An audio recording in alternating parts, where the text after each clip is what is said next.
You guys happy? Heck yeah.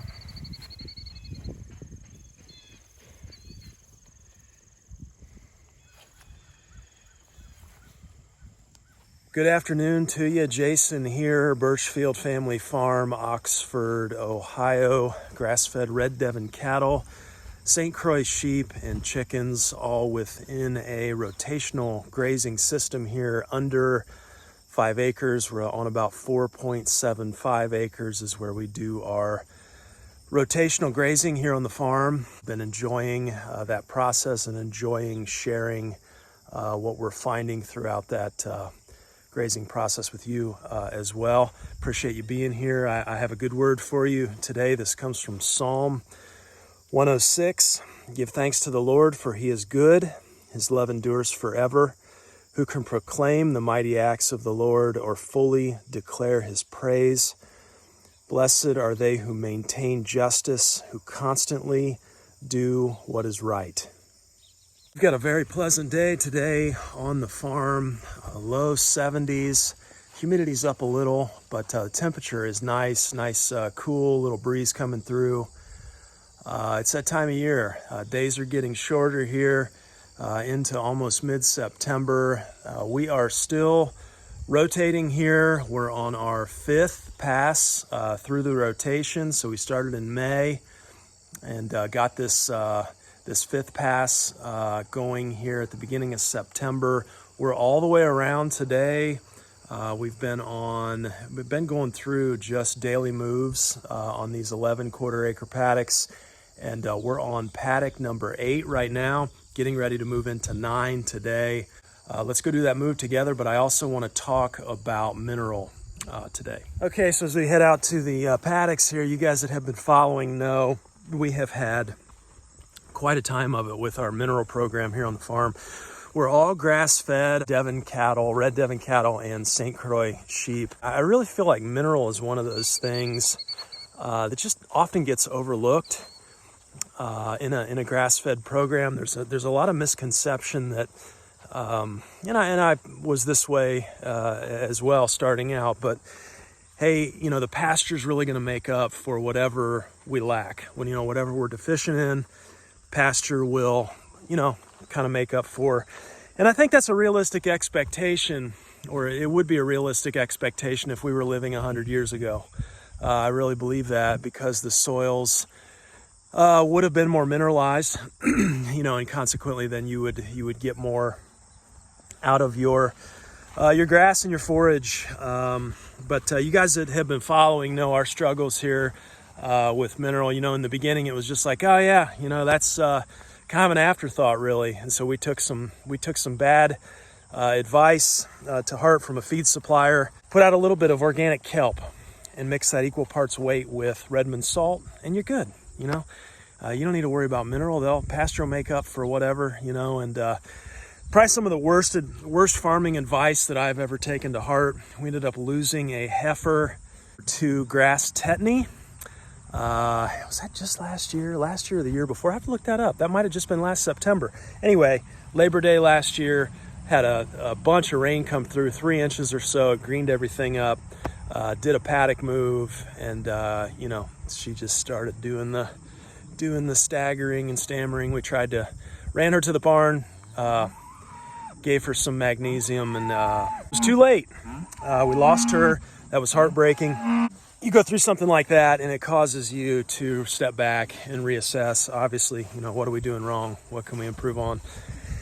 And, so we went down this road with mineral, and our challenge after that was finding a mineral that we could give to both cattle and sheep that is going to provide for, I erred more on the side of the tetany, right? Which, you guys can do your own research on grass tetany, but basically, when you get really green, lush pastures, your potassium levels shoot way up. And so the equation there is potassium over calcium plus magnesium. And when that number gets way high or to a certain point, then you have tetany-prone pastures. And potassium's too high. Grass tetany is a magnesium deficiency, hypomagnesemia. And hey, sweetie, You ready to move? Yeah, they're ready to go here. She says enough of your talking. Anyhow, finding a mineral for both cattle and sheep has been challenging. So after the grass tetany issue, we consulted with Fertrell. Fertrell makes a cattle mineral, and that would be no problem. It's just that you don't really want to put Fertrell's cattle mineral out when you're running sheep together, because the sheep are going to get into that cattle mineral. Don't misunderstand me here. Sheep do need copper, okay? Sheep do need copper, but they can't have as much copper as cattle. Or that gets toxic. And so it becomes challenging. And so what we were advised to do by the Fertrell rep to make sure that we were getting enough magnesium for the cattle and not too much copper for the sheep, we were advised to just put out sheep NutriBalance, or the Fertrell's sheep mineral, basically. So we did that, and we've been doing that this season. And I'll tell you, certainly no tetany issues here. That's been good. That's a positive. So we made an improvement there. But we've had other issues. It's just so interesting to me, this whole process, and kind of where we've come from and where we're at. We've learned so much. I'm convinced we don't have enough copper for our cattle. And why is that? Well, because we're feeding sheep mineral to everybody, right? And so sheep mineral does not have enough copper for these cattle. How do I know? When you're not getting enough copper with cattle, those hair coats they're not gonna slick off. The cows are not gonna slick off as well. And consequently, you're going to have more heat stress, those types of issues. A few of you guys have left comments as I've shared this experience over the past year or so. It's another option for mineral. And so I know I've taken a long time here to talk, but I wanted to give you some context and some history. So we've decided to take another step here on the mineral. I think it's the right one. There are some challenges and drawbacks, though, to the system we're going to take. I'm going to show you what we've done, what we're thinking, and what's working and what's not. Let's dive into this. Let's make a move first. These guys are all lined up. Let's make a move and take a look at these pastures, and then we'll finish up this conversation on mineral. Okay, so coming off of paddock 8 here and onto paddock 9. Look everybody over as they're coming in. Everybody's looking pretty good this go around. Again, the fifth pass of the season. So we started in May, make about a pass every month through the rotation here. And paddock 8 to 9 here. Hank's got to get with the program. There he goes. Hey, nice work. Right. Hank's been doing well. He was taking some headbutts last night from the ewes. I'm kind of glad though to see the ewes headbutting, and that means they're coming back into heat here. So we're still 2 months away from our breeding season, more than 2 months away. Looking at this pasture, there is nothing we're wanting more than this right here. I mean, this is prime time. This is what dreams are made of right here. All this rain through August, we're just now starting to dry out, just a tad bit. We could use a little rain. We got a little sprinkling this morning, didn't amount to much, but this is the stuff. This is the ticket. One other thing here in paddock 9 before I forget, if you guys that have been following, remember when we were here last time, after we were here, we had the chicken tractor over here moving through. Look at this cover crop that's come up. We sowed this cover crop behind the chicken tractor each day. A little bit of buckwheat there. We got some beans. I suppose those are maybe the mung beans. Some clover coming up in here. There's a brassica, a few brassicas there. So it worked. Seeding that. Wow, look at this. We went all the way down here. You can see it. And then we turned the corner and went up there. Look at this stuff. Oh, this cracks me up. So, that was a no-till seeding there behind the chicken tractor. And I'm looking at this. I do see a little bit of yellowing. Like that buckwheat, that looks okay. There's a little yellowing there. There's a little yellowing on the beans. The sorghum looks a little thin. So I don't know, maybe that heavy nitrogen behind the chicken tractor. I tell you, it's still up. It's still up, and it looks pretty good here. You can see we went right from here down in kind of an L there, and it worked. It came up. I mean, you've definitely got. Well, I mean, we've got more biomass here than in this spot right next door. And again, this was one of those areas that was just not very prolific with grass and perennial pasture, which is why we tried sowing. So that's cool. So it works. Cover crops behind the chicken tractor. It works. Couldn't be much happier right now with this pasture. Let's head over here and finish up this conversation on mineral. So a few of you have left comments over the past year as we've shared more of our struggle with mineral. I want you to know I learned just as much from you as whatever I'm putting out on here that we've learned. We've heeded your advice. We've taken it, and this is the mineral system that we've switched to here. This is a company called Free Choice Enterprises. Basically, what we have here is we have a 20 compartment mineral feeding system. Okay, I'll try and show you here. But the basic theory here is that sheep and cattle and these ruminant animals can self-select what they need mineral-wise. So all we need to do as farmers, as good farmers, is to provide them with the nutrients that they need. Now, individually speaking. Now, here's the really interesting thing, and kind of what piqued my interest, is supposedly by feeding individual mineral over the years, over the months and years through this paddock system, we will, in effect, the animals are going to consume what they need, and whatever they're deficient in, that's gonna flow through them through the manure and the urine. And so we will, in theory, we will re-mineralize our pastures as we continue to use this system. You're fertilizing, but you're using your animals to do that. So this is new to us, interesting concept. We had this thing just delivered yesterday. I want to go over some pros and cons of just the overall system here, but the basic theory, I want to be sure that I'm getting that right, and that is just an individual mineral, 20 different compartments. And, for instance, a phosphorus, iodine, sulfur, potassium. Wouldn't say that they would be consuming much potassium right now. With green, lush pastures very high in potassium. We know that. There's all the different elements that supposedly they would need on here. And what I like about it is that it's safe for both cattle and sheep. I think running sheep and cattle together, I think with this system, I don't think there's anything better that we could get. The minor detail that really piqued my curiosity, that really got me interested and serious about this mineral system was calling in for a quote. Talked to somebody named Doug, very, very knowledgeable, very helpful.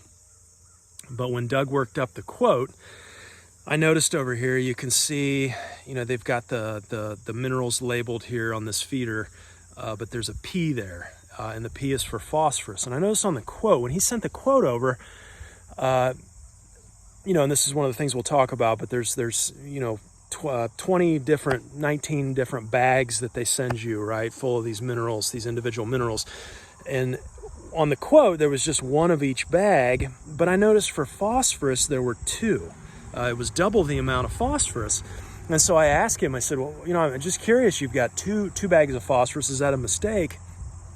And he said, no, that's because we've discovered the majority of pastures around the country are deficient in phosphorus. So we always include double the amount of phosphorus. And what's curious is it made me think back to when we had that soil sample done last year. Well, guess what? Sure enough, if we pull those numbers out and take a look, our phosphorus levels, they're low. And that was the minor detail that I caught just in talking with them that really kind of sold me on this. Like, okay, I think they're onto something here, and I'm at least willing to give this a try here and see how it goes. So in theory, we should see this thing has only been out for about not even 24 hours. Yes, there's really not a whole lot of consumption. They're still kind of learning it, but we did have watching the steer last night, and he kind of came over and was messing around. It looked like the manganese was kind of the first thing he got into. But I'm really curious, we should be able to see then if we're deficient on phosphorus. I would think that we would be able to see that mineral bin in there for phosphorus, that disappearing the quickest. I don't know. That's my theory. This ground that we're on here, this has been plowed, okay, which, if you do any research on grass tetany and plowing, that they say that that's related to grass tetany, is if your ground has been plowed or has been tilled or worked up. So, those of you thinking about, oh, I'm going to start new with pasture and go till it up and do the research first. That's a downside, is that increased tetany risk, if you're gonna till. So I try and stay away from that. But this ground, the point is, this ground, was running in, corn, some kind of corn for several years. You can still see the furrow marks on it. So, we're doing what we can with what we have. But I'm hopeful over the months and the years of rotating this through that we're going to remineralize. I saw a bigger name in ag talking about using this system, and he had said something to the effect of, after about a decade, his mineral consumption had declined by, it was north of 60%. So 60% less mineral, simply because, the animals aren't coming over to it, because they do have most of what they need on the pasture from just using this thing and putting it into practice here. So I'm really hopeful that this provides a solution that's going to work for us long term. Let's go over and take a look at this feeder, and I'm just going to kind of go over some pros and cons. The first thing about this feeder that I like, it's got a chain where you can put this thing up when you need to feed it. I also like the fact that it's got everything labeled, and everything labeled on both sides. Pretty easy to keep straight what goes where. That's important. The things that I share here too, just keep in mind, I'm not being critical. This is just an honest kind of review here of our experience and what I personally like and what I personally don't. Okay, so everybody's going to be different. This thing is built like a tank. Okay, I could see this thing holding up for decades. I feel like the price point was very reasonable with just how much, just how solidly this thing is built. These are like 2-inch slabs. They look like oak to me, but that's all oak going around. They've got a middle piece here, and then underneath they've got like skids. Now, we added our own chain in the front here, but these beams underneath, those look like oak as well. And they might as well be railroad ties, to be honest with you. And that kind of leads me into the major thing that I don't like about it, and that is that it's probably between 400 and 500 pounds. Now, that can be a good thing depending on your situation. There's not going to be a bull ever that's going to be able to tip this thing. Okay, it's going to be sturdy, it's going to be stout, and it's going to hold up. But here's the problem. Out here, we're on quarter-acre paddocks. We do everything by hand, and so this is, now that we have this, I'm having to bring a gas-powered machine out here. We just hook up this D-ring and pull it by chain. I'm having to bring a gas-powered implement out every single day when we move now.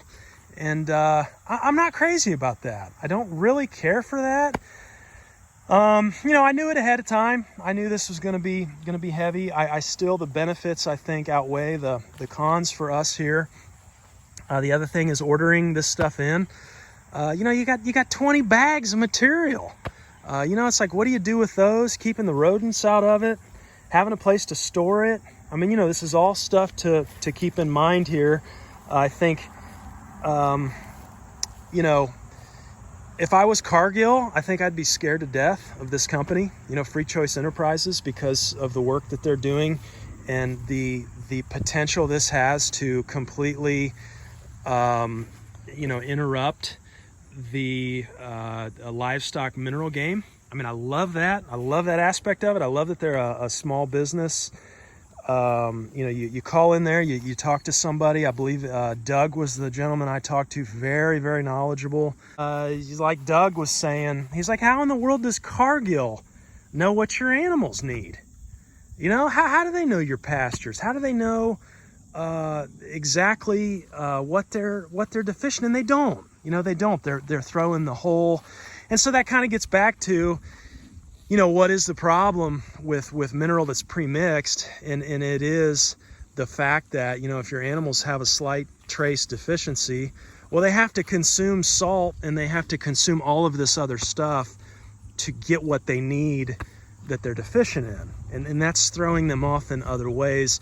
You know, kind of like with the sheep. You know, why is the cattle mineral toxic to sheep? Well, I mean, there's other stuff in the cattle mineral, but the problem is if they need salt, they have to consume copper to get the salt as well. So, you know, it's just not as ideal as having individual compartmentalized mineral where they can choose. You know, they've proven that animals will self-select. So, you know, those are some of the pros and cons. Another con, you know, it was a little more on the expensive side up front.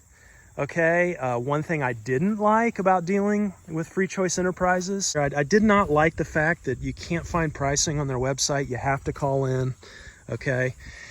And so this is their 6-foot mineral feeder, and I think we ordered a quarter. You know, they quote you an individualized quote based on how many animals you have.